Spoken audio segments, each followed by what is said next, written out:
something which I think is extremely exciting. And also, great glad to be in a session from Shashank, who is one of our most important publishers, who has shaped social science discourse in very important ways in India. And of course, my old friend, Professor Raju, who is appreciated to have here.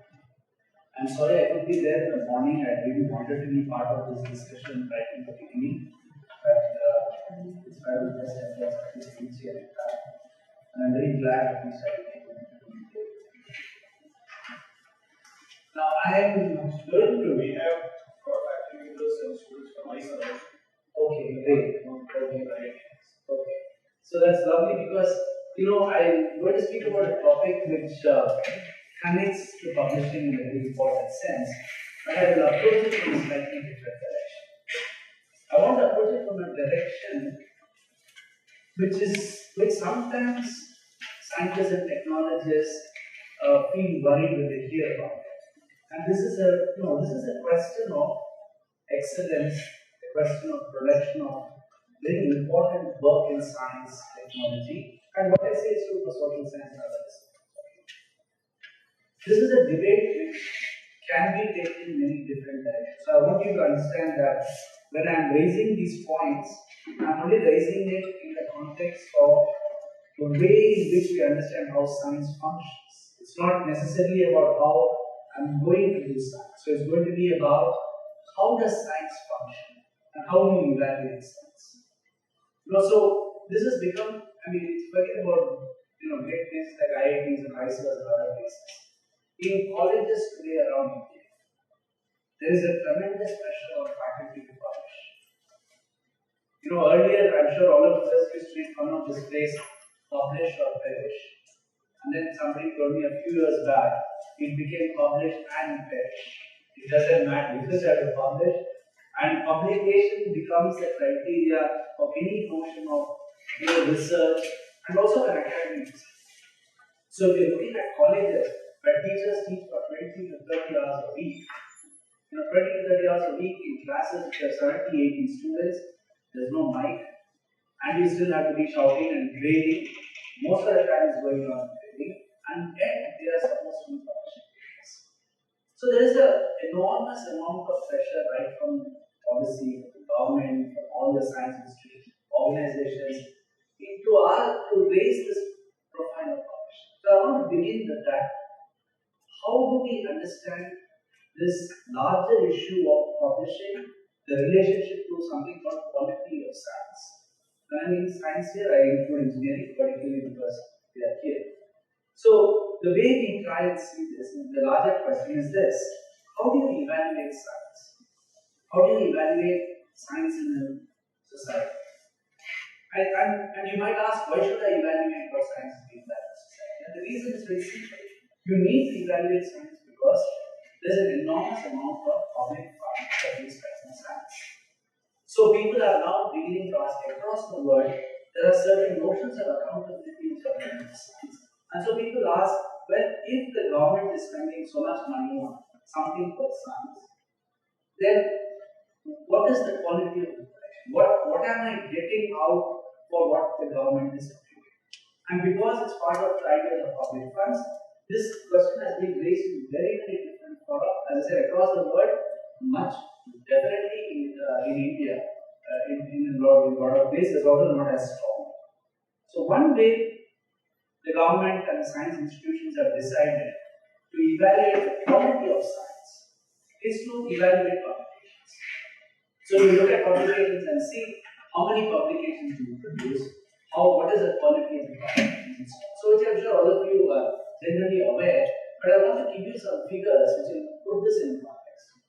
Because we all know that today you all come into the system because you all published and you've been evaluated on your publication. I'm sure in such competitive environments like IITs and IISers, there's a process you've already gone through. But if you want to look at it from the national sense, and we want to get an idea of how we are performing as a country, it's very important to get a grasp of what kind of questions we need to ask when we look at the production of science in India. So I'll just give you a very quick set of numbers, which I'm sure maybe most of you are aware of. work from the context of social science and people who work from the discipline of psychometrics, what they do is they look at ways of evaluating the quality and quantity of production of science. To give you an idea of what kind of science is being done in India. So I asked one of India's most important psychometrics, Professor Sundar, was written extensively on this. Many of his papers are in current science of India. See, he and his team have been doing this for a long time. So for this workshop, I asked a particular set of data which I thought we could start with. So they've been very kind to send that to me. It's a very deep set of data. And I just want to give you an inkling of what kind of numbers we're talking about. So first we wanted to look at numbers published in the last 20 years. Okay, numbers of papers published in the last 20 years. And these are global trends. You can see what kind of work is being done in science across the world. So if you look at the number of papers published in the last from 1998 to 2017, so that 20-year period, about 2 crore 33 lakh papers have been published. Okay, we really have to make sense of this point, and this is what interests us as social scientists. 2 crores and 33 papers, research papers. And remember how a research paper is published, just to remind us about that. In top journals, the number of percentage of publication can range anywhere from, maybe sometimes Nature and Science says 4 to 5%. But even if, it is somewhere more than that. But you're really looking at between 25%, I mean, a good journal, even somewhat of a good journal, is not going to take more than 25% to be sent to them. So which means you're looking at around over 2 crore papers over the last 20 years published in, these are from the Web of Science Index and other index they have taken. So which means there are many other journals that have not been covered with this. And if you remember that, if for every paper that's published, probably 5 to 10 papers have been rejected. That's the ratio of talking about 10 to 25% acceptance. Which means you're really talking about 20 crore papers that are being produced. Which means 1 crore paper a year are being produced just in terms of numbers. And this is really interesting to look at the point of view of sociologists and knowledge too. Because they're asking and remember what is the criteria for publishing a research paper? That it has to have said something new. Which means every paper which is published has said something new which has not been said earlier. Whatever that is. If you think it's of great value, it comes in a better journal. But even in a poor journal, it's your duty to say that there is something new that has come. Which means, 1 crore papers which are all claiming to have done something new. Look at it. Just imagine and ask yourself, how knowledge must have actually been grown. I mean, it's an exponential growth of what we would call as new knowledge. If it's in need too, that 1 crore papers are giving you 1 crore units of ideas. And we have to understand this phenomenon if you want to understand the process of production of papers. Now, in this number of the last 20 years, interestingly, the largest number of publications is in a domain which I don't think maybe most of you here are not working on, which is clinical medicine. And it is very important to keep this in mind because I'll come back to it later. Clinical medicine is more than double that of physics and so on. But the second and third highest in the world production of papers in this 20-year period, the second was chemistry and third is physics. And engineering is fourth. So these disciplines are really producing a very large number of things, and the data which these people are given is actually very interesting because they also wanted the question of citation impact. What kind of impact this work has done? Because obviously we publish a lot, but when you talk about quality of science, you want to know how much it has actually mattered and how many other people have used your work, for example. So the citation impact of this is also given, which I will come back to and tell you in a moment. So in this table, if you then look at what India has done, because that's really what I'm going to be talking about. If you look at India's contribution in the last 20 years, India is actually a pretty good rank in the global order of publication of papers. In the last 20 years, we are number 11 in the world. So So, yeah, as expected, it begins with USA, and maybe not as expected in Bangalore. All of you have been following this, but China mainland is second, and they have, and I'll come back to the question of China and India, and then the United Kingdom, which is a small state, and so on, and India comes there. And the amount of papers totally produced in India in the last 20 years in this is 7,67,000. That seems to be quite a lot. Okay? We'll see the breakup of it in a minute. But what is interesting is this.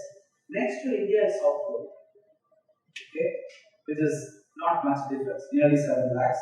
And then after that is Netherlands. Now, what we need to take into account, so this seems to be about quantity. So this gives you some measure of the quantity that the Indian institutions, after tremendous pressure from various organizations in the country, scientific departments and so on, we have come up to level in terms of the numbers. But what kind of papers are they? How do we evaluate what kind of impact they have? So if you look at there is a measure which they have called citation impact. There is the general amount of impact it has had to citations. How many people have cited these papers? So how they do that is for India, for 7,67,000 papers, there have been total number of citations which is 9,75,000. So that means 7 lakh papers are, let's say, to make it simple, 7 lakh papers have been published and 9 lakh citations of these 7 lakh papers are there, which means approximately like one average of 1 point something per year, on an average. But there could be many papers which are not cited at all. This is the general case. And there could be some very supposedly high impact just cited more than once.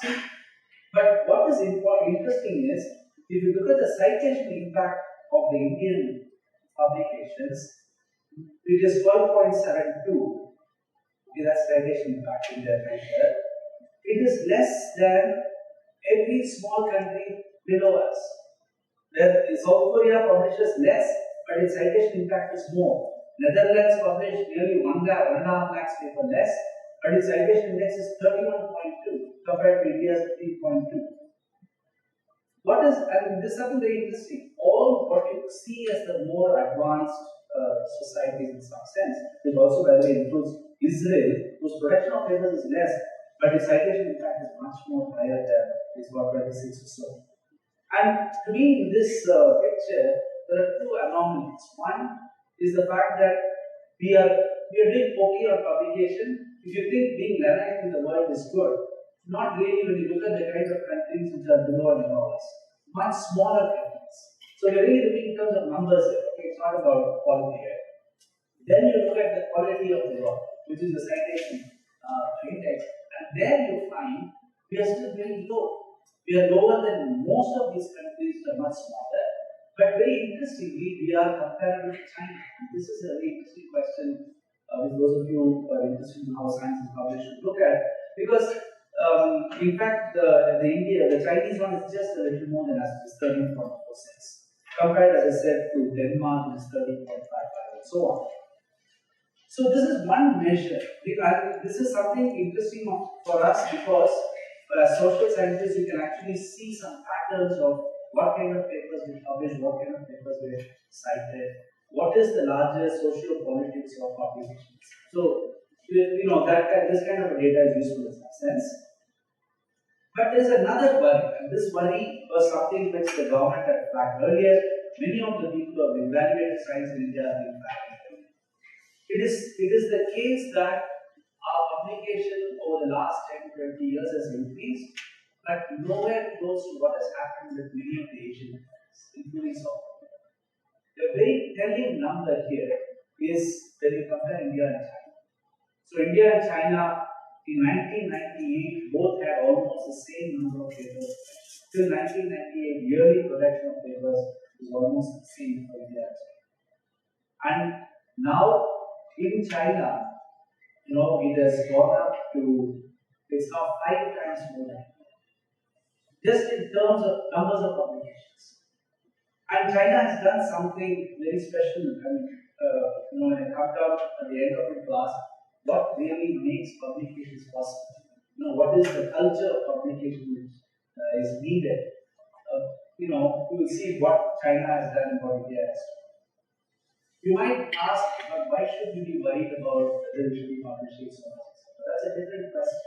I'm saying this is the way in which societies and governments and scientific community has been evaluating.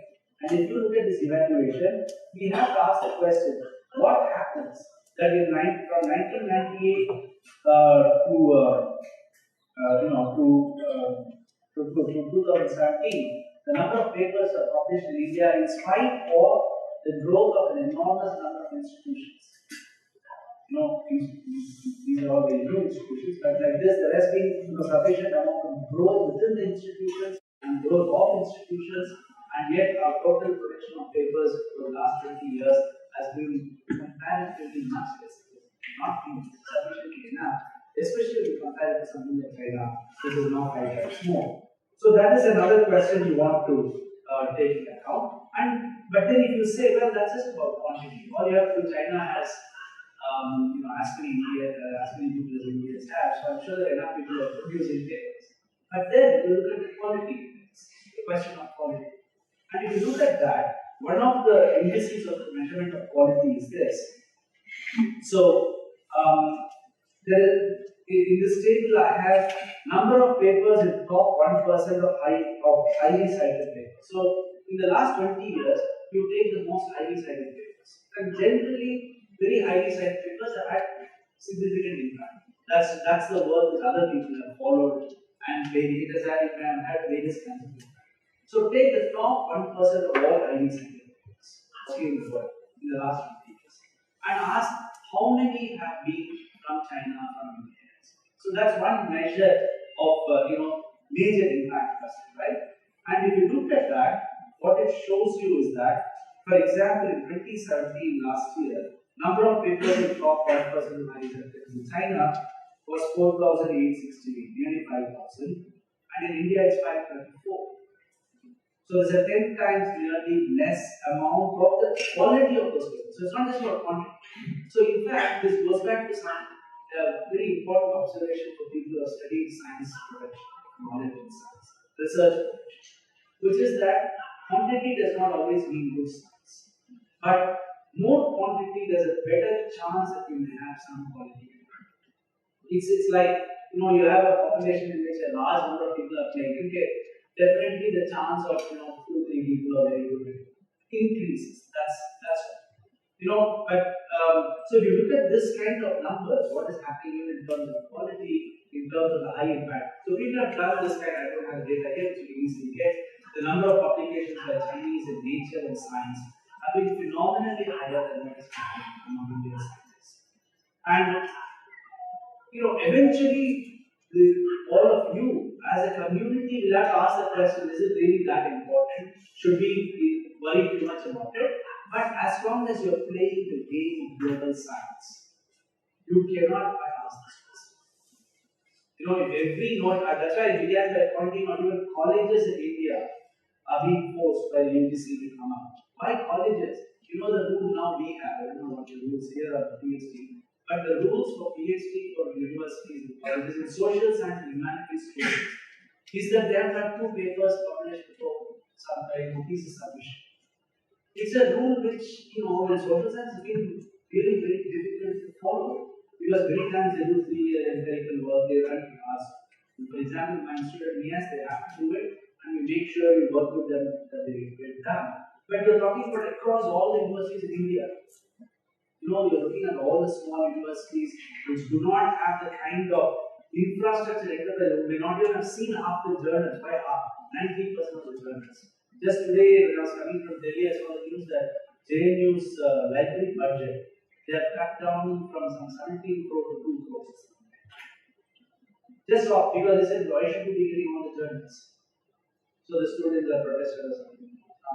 What I'm trying to say is, we are looking at the enormous number of universities which come at an UGC, which are supposed to, even UGC thinks PhD students are to be part of this. Forget about faculty. PhD students have to be producing these papers, and now they are trying to put, for example, Manipal University will say they'll accept only Scopus indexed papers, otherwise they won't accept. I know of students' cases where the thesis is sitting in their office, They have two papers in humanities, but it's not Scopus. The Scopus is largely science journal. And they say, well, we can't send it for evaluation. So, this is the game, and we want to see how best you can play, right? So, if you look at, so this is also about the quality and the quantity. And finally, if you look at the disciplines per se, it's interesting just to see how how well they are doing within each discipline. And I'm sure many of you would be aware, we do actually quite well individually in many of the disciplines. In chemistry, we are ranked number 4 in the world in the last 10 years in global papers of production. And chemistry is always ranked up in this, many of you may know. It's about 1,11,000 papers. And in physics, surprisingly, we are 8. I was surprised at the amount because I thought there was a lot more physics happening in India, which is less than 11 and so on. But we are very strong in material science and engineering. Very interestingly, in both engineering and material science, 5, there's a there had tradition of some kind of quality awareness. But where we don't figure in at all in the top countries is clinical medicine and social sciences. And there is a very important consequence. And what I'm trying to say is that clinical medicine, the kind of research that has gone into medicine is a very particular kind of research. Okay, so I'll come to that and we will see it's not just about the money, but the other consequences. But once again, even if you look at the individual subjects, the citation impact is comparatively low. So, for example, in chemistry, our citation impact is just about 11 compared to other countries which are like 18, 19. Spain is 20, South Korea is 17, etc. Similarly, all our impact citations in these are not comparable at all to the other countries. And that's a slight bit of worry, except in engineering. I think engineering we are far more comparable in terms of the citation impact compared to the other disciplines. And then I here we have an idea of how it is. Okay, so what is this? How do you impact all this? How do you evaluate all this? What do you want to say for looking at this? Right? Now, one you might say, well, the fact is that we are not producing enough interesting, impactful work.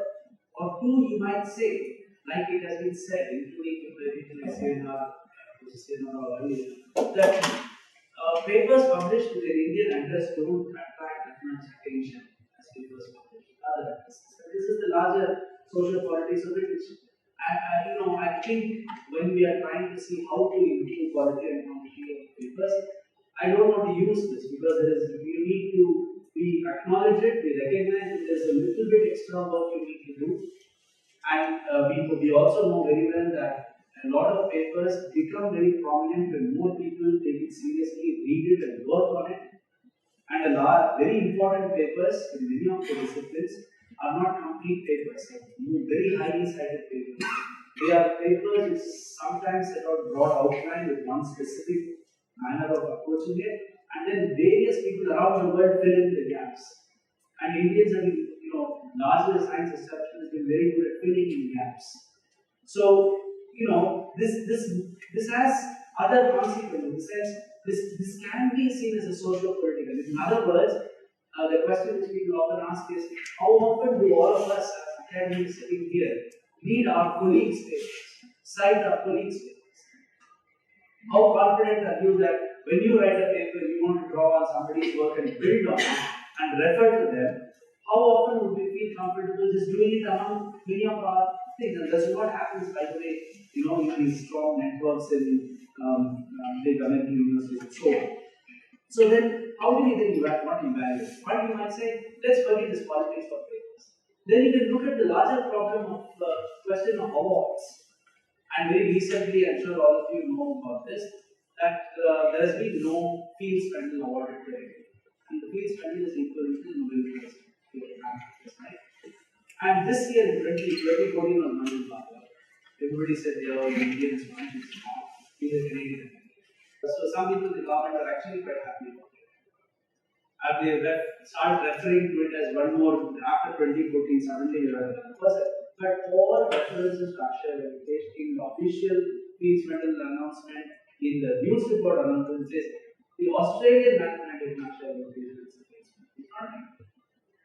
If you look at the kind, and this is not a very important question we need to ask about quality and publication, which is this. We may not want to invest too much in these awards and prizes. You know, the claim that some people have said, post independence, we have not produced Nobel Prize in sciences for work done in India. We have had Indians winning Nobel Prizes, few of them. But for work done in India, like the last major work done in India in sciences, which won the award was done in a small lab. Very difficult circumstances compared to anything that any of us have today in our institutions. And that was the last time the work which was sufficiently important to have got the world's attention and the After that, nothing. And so the question that people are asking is this, you know, how do you make sense of this point? You don't have to give too much weightage to the fact about quality, quantity, and lack of awards, etc. There's no need to invest too much into it. But does it say something about the kind of research environment? I'm not talking about research teams. I think as individuals, you know, I'm sure all of us, all of you definitely have the capacity to use it. I really truly, internally believe that many of the students and the people I've taught elsewhere, so on, even in small places, have great potential to do very good. That's not the point. The point is, what is it that enables good publications, quality publications? What is it that we need? Because remember, forget the awards, forget the papers, but ask yourself this question: have there been any major research programs which have come from India? What do I mean by that? You know, when somebody starts string theory, then you have some Indian people working string theory. Then somebody will say something on quantum gravity, some on another thing. So it's similarly in biology. What kind? I mean, because this is your community, you belong to it, and you are part of it, and you're going to be the future. So the question which I think if I were in your position, I would ask is, what are the major research initiatives which have come from India, which have been a model for others to follow? In which people have taken over some work which you have written about and built labs around. Or if we don't do that, then we have to ask ourselves, why are we so derivative in terms of our ideas? Why is it that the kind of experiments you do, the kind of work you produce, has to depend on somebody who must have first thought of it? You know, this is a larger question, but a very important question, because you know there are very important implications. This is an end.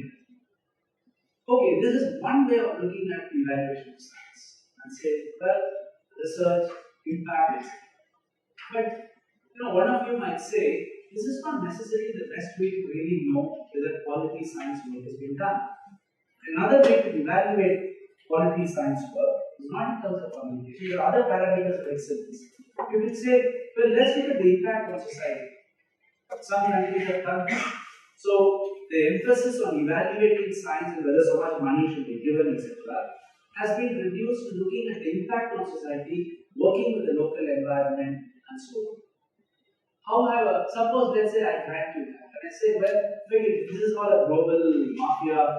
They don't want to read our papers. They're not going to make us great. So forget about that struggle. Let's try and see if there's an internal way in which we can understand within ourselves we are doing good. And if you want to ask the question, one way of evaluation is to say, you know, impact on society around you. I was recently in IIT Tirupati for a workshop on science studies. And at the end of the workshop, somebody who's been at IIT Tirupati for a very long time, he gets up and says, you know, he said, I've been here, IIT Tirupati apparently is the oldest IIT. And again, if you have been at IIT Tirupati, know, but you know, the entry in the IIT Tirupati itself is very interesting. There are terrible roads. There are two major, you know, like communes outside the railway, something else, which is like slum. And then you come to IIT Tirupati. There's a beautiful wall There are all these guards standing around, neatly paved roads, obviously trying to the electricity and water and so on. And this guy who's been there gets up and says, I've been there from the beginning. And I can tell you that we have not made an iota of impact outside our gate. And when he's saying that, he was not saying that, he was actually raising a larger question of evaluation of science itself. Not to criticize it, not to say we haven't done it, but to imagine what science would be in India. So see, these kinds of questions are not to say, well, the government has given so much money, you are not produced. I mean, that's a boring, one can say that if you want to fight about it, you can do it. That's really not, we are talking about a vision of science and technology in India. What should we be doing so that others will think we are doing something meaningful and original? Not that, we are good at the service sector. Like Infosys, when our great IT boom began, everybody said, well, IT in India has not produced value. It has not produced new products. It has not produced whatever, hardware, definitely not new hardware. In the sense it's happening elsewhere. What they used to complain about Infosys and Wipro, saying that this is just service sector. You're just getting people like you get now in India all over Northeast to service all the hotel industry all over India. Science, and we have to ask, it's not a comfortable question, we have to ask how much of Indian science and technology, or largest science and service is actually doing the servicing of ideas of others. Just doing the coding and writing software, and then we do something small things here. So, in contrast, I am saying all this is, what is our vision of science? What is your vision? What do you think is the correct evaluation of Indian science? Let's check out all these other kinds of impact factors. If you say local, the correct word is one example. And I'm very glad that the discussion with the director that there are obviously the local is very important part of it. Right from the time of India, we've seen that. But how does it happen across institutions? It doesn't happen across science institutions. So we don't know what the local is. I was in Delhi yesterday and last week. Every day people are saying Delhi has got the worst for me. I didn't want to go to Delhi because you open the TV and everything is in red. Any number from Delhi is in red. Severe, poison, and it was so, it sounds like it's very dramatic. It wasn't that bad when I was there. But ask ourselves, how many people, very competent, extremely good scientists were in our Indian science? Okay, I don't want to talk about Delhi because I don't know what IIT Delhi does or something. I'm sure they do something in Delhi.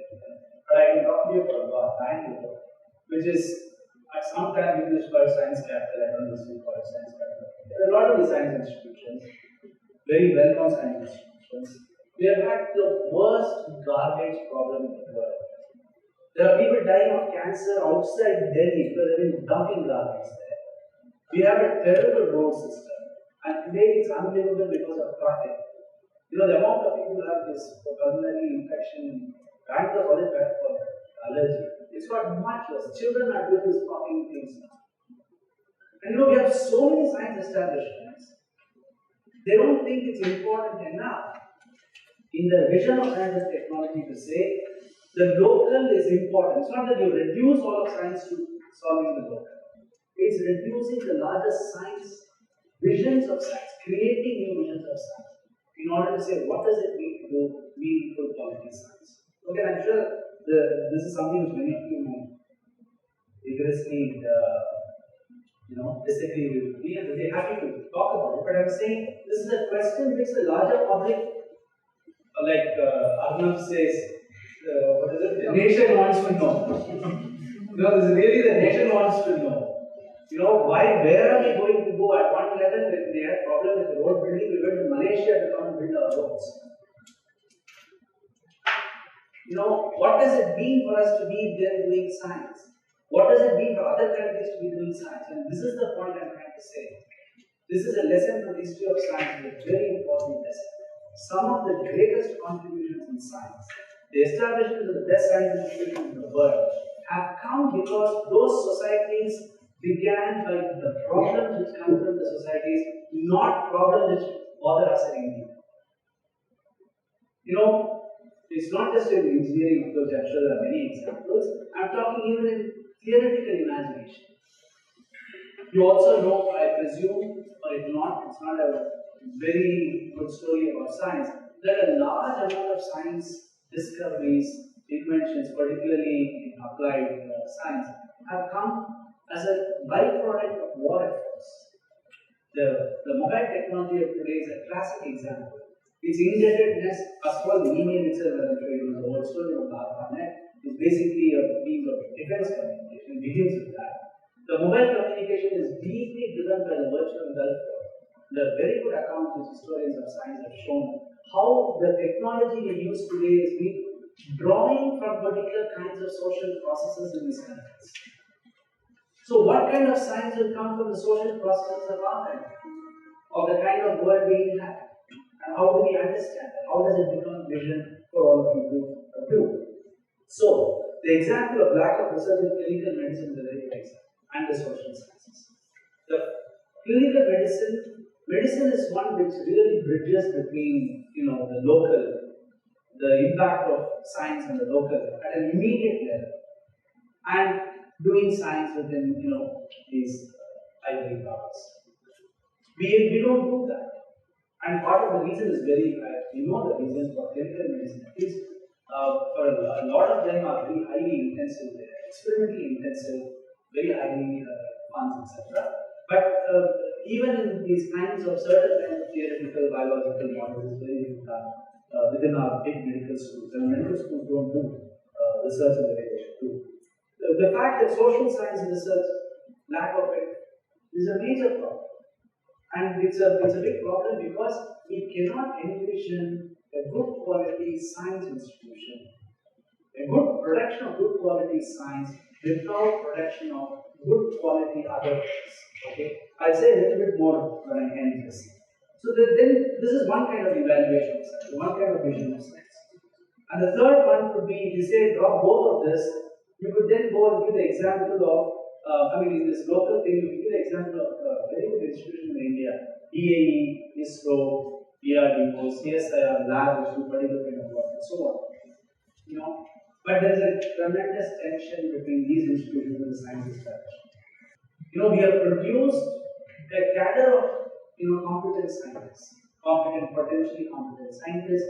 We have produced sometimes excess of people in science, as we know, competition for jobs, etc. But there has been at least one kind of production which is meaningful to the society, to the local, in a very important. So these are ways in which we could really address this question about quality and the nature of what science is. But the real question this raises is this: why is it? And it goes back to the field spender question: is excellence? And let's come back to the research publication. I'm saying all the other options to say that look, you don't have to feel really bad. There are other ways of evaluating science. But if you look at it just as in terms of publications, quality and quantity, then we would ask the question: does it depend on an individual or does it depend on an institute? Where does excellence actually come from? It's obviously a combination. It's you who are writing papers, which is going to win big or create grand ideas. But what is the role of institutions which can enable such growth?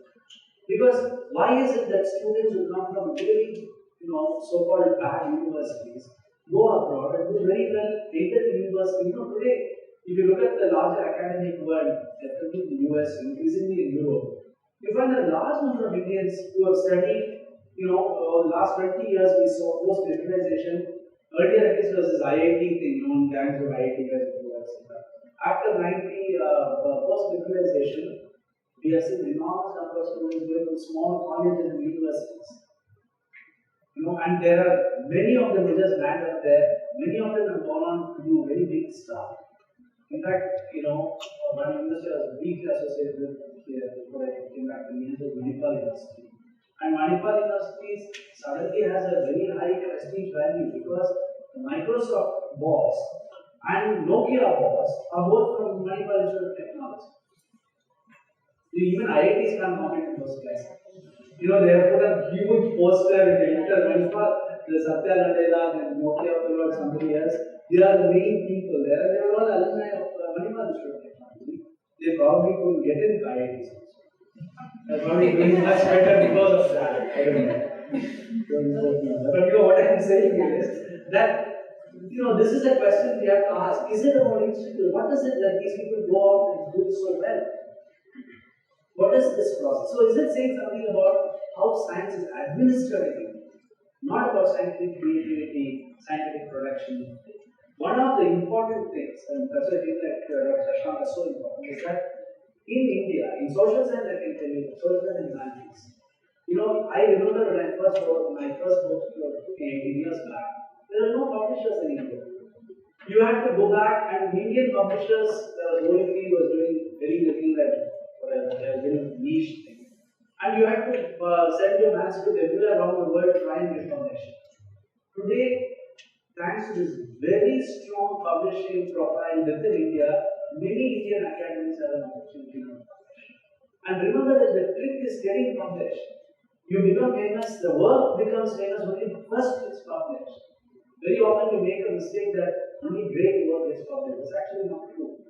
Many of us make many mediocre work famous. That's our task as academic community.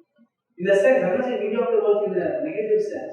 The work is not great, but the 10 of us think, I'll say something about it, I'll say something about it, it becomes meaningful and more of us work on it. And definitely the publishing, the change in the fact of beginning to publish in India is very big. But in science, it's far more complicated. Because some of you might remember this debate even 10 years back, I remember very quickly, why Indians would not publish in current science of Pramana. There was a debate about Pramana, which was used to publish physics papers. And there was an attempt to try and tell all the famous Indian scientists, IIT and other places, to send their papers to publication to Pramana and write first their original papers in theoretical physics, etc. to current science. Now current science has picked up advances, a lot of very good papers people send their way.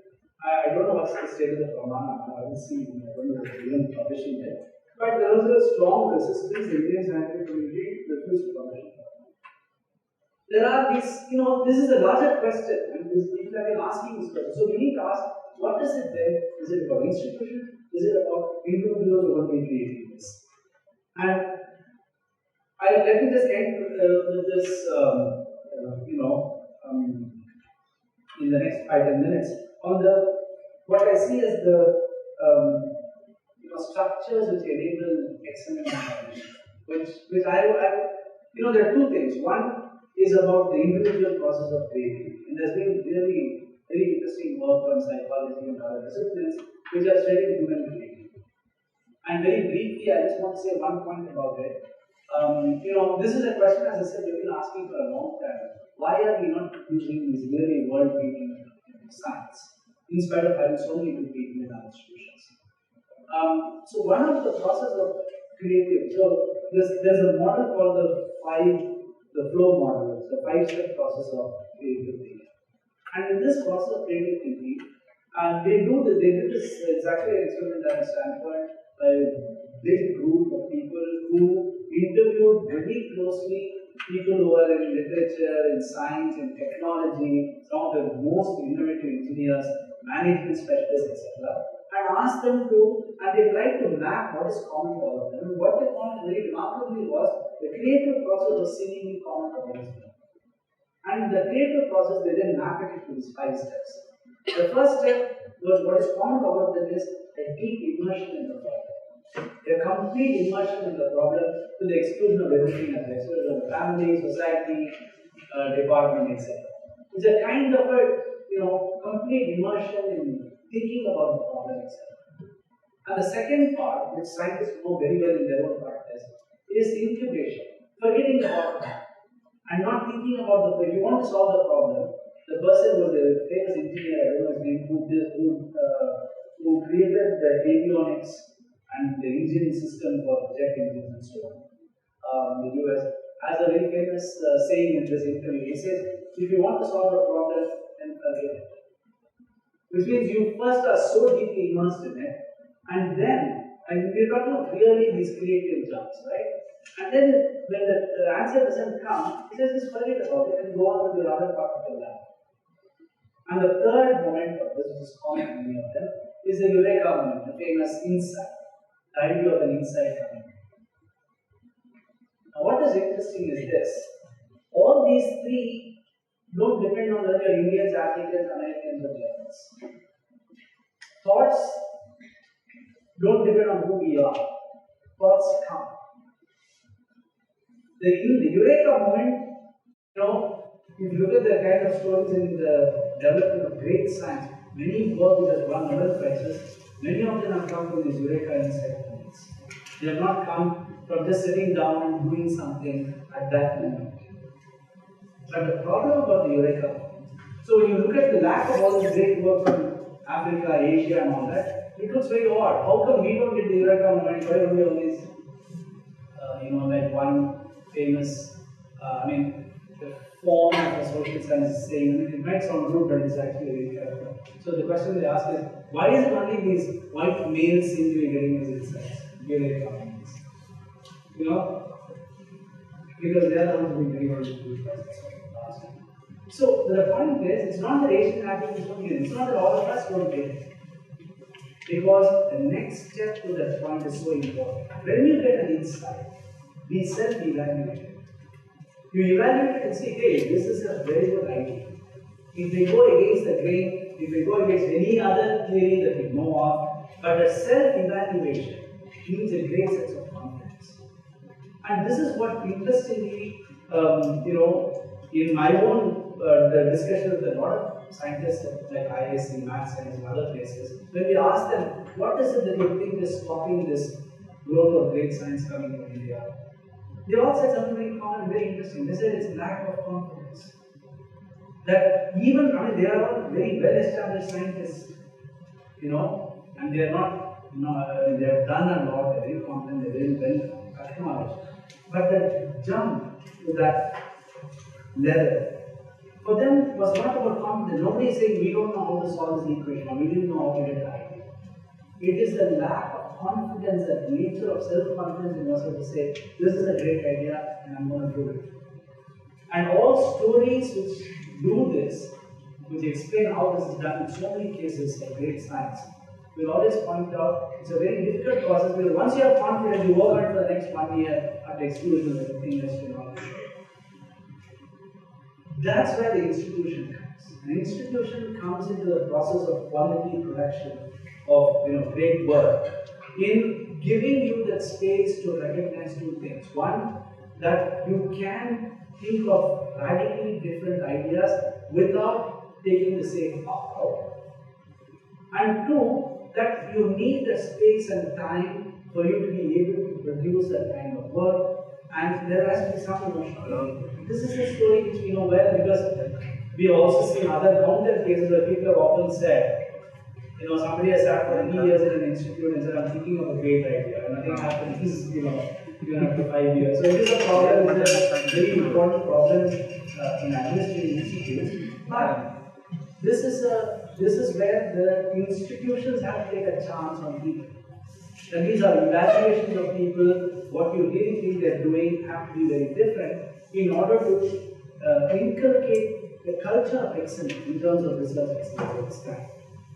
And one of the ways in which they do, for example, is to have notions of academic freedom, and more important, cross-fertilization of ideas. This I don't understand coming from any institutions, which we have seen all over the world. If you are in let's say, if you are in the physics department, and you are doing some biology work, some interest in biology or some technique in biology, you will have joint appointments in both. You will hold, I know people in almost every big so-called name in many of the big universities don't hold one appointment at all. They don't belong to one department. Minimum they belong to 2 departments or maybe 3 departments. It is across, it's not just in humanities and social science. In science it's more, it comes from science. This cross-disciplinary affiliation, in India it's not possible. You are in one department, you can't even enter the other department. Forget about being affiliated. You can't offer courses, you can't take students. But one lesson you have learned with excellent science, most creative sciences come in collaborative science.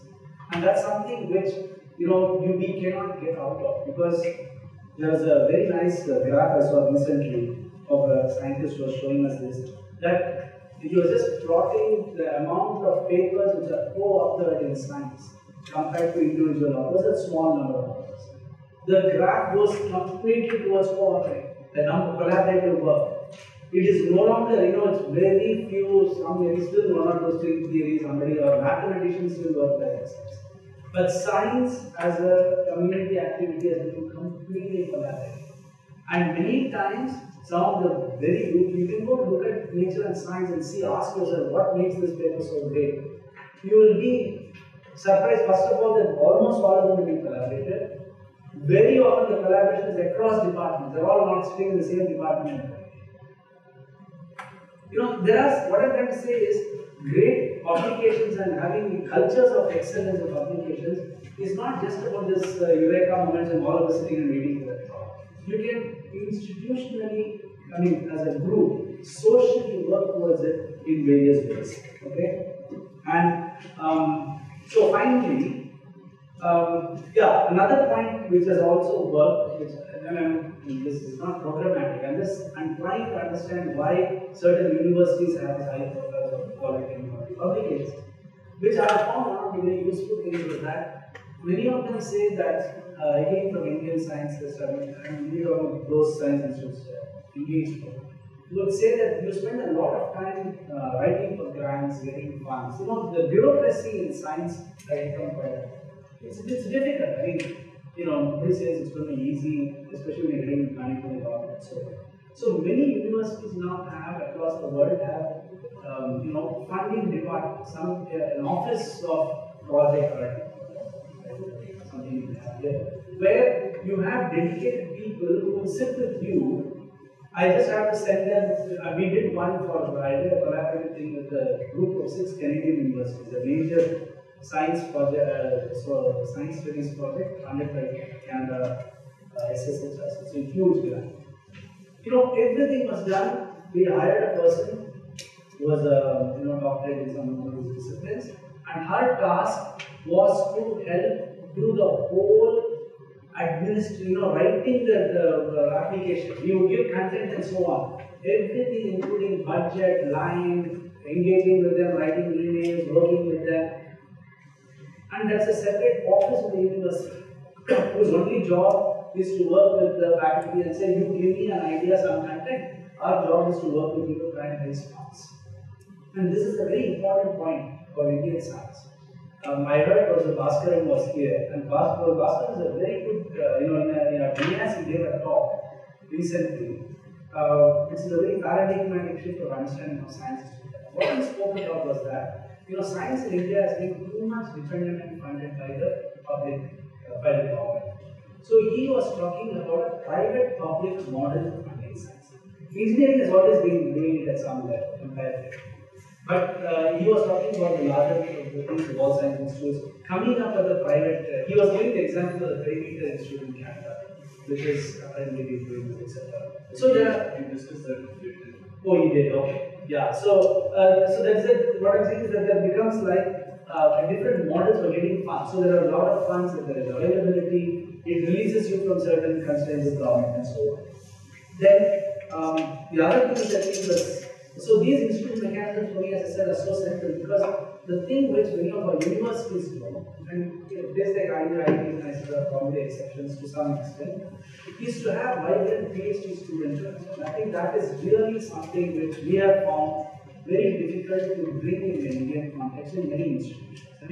Even with some of the good institutions I've seen, I still think we don't have. What do I mean by vibrant PhD culture? Doesn't mean that good hostels which all IITs have.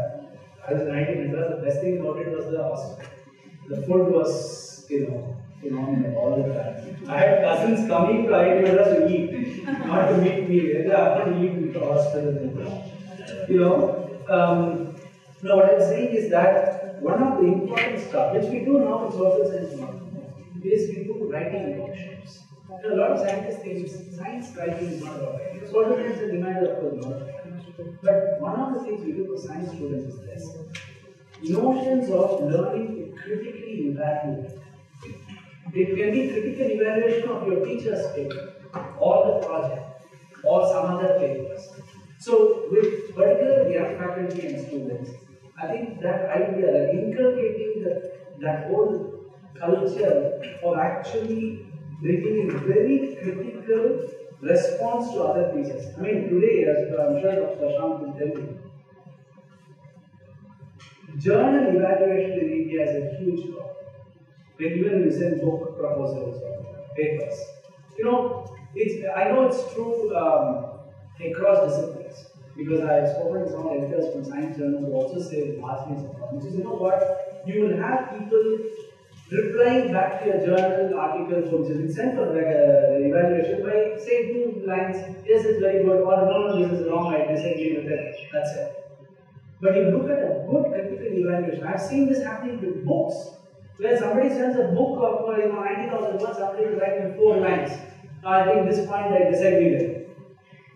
And that's not what an evaluation is, right? The techniques of writing evaluation, which I'm sure many of you have seen, hopefully very good. I always say that the thing that I like the most is when my paper gets rejected. If I models of calculation, doing these grunt works are not going to be done, they don't need any of us for doing any of this. And it's already there, it's going to happen very, very soon. It sounds like a doomsday, but I'm saying it's actually an indication to see how we rethink the question of science and what we mean by creating new science. And the last point I'll end with is that it's actually a piece I wrote in one of my Hindu op-eds after the Fields Medal wave. It's called In Search of Greatness, because my point there was very simple, that great science in any civilization, in any society, will only happen when there is great art, great philosophy, great sports, great literature, and great communities. Greatness is a culture.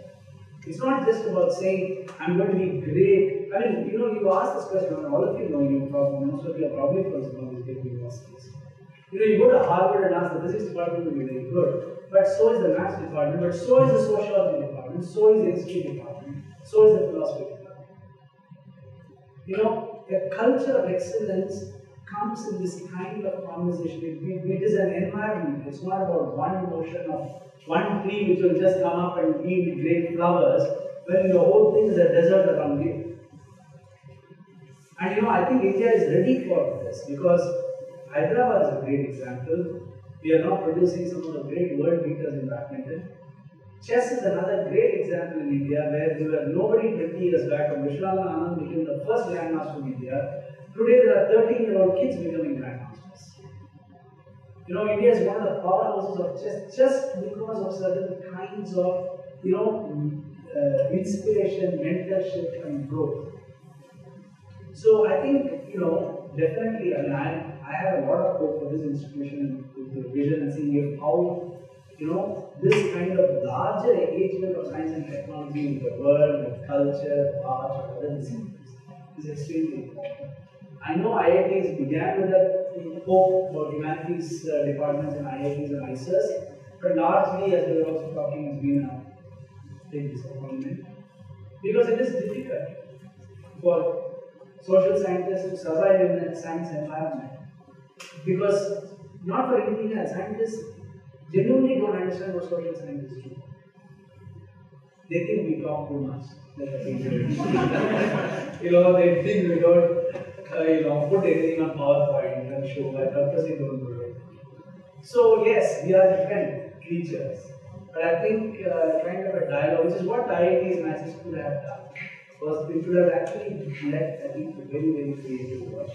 And I'm hoping that at least these institutions, all of you represent such new imagination.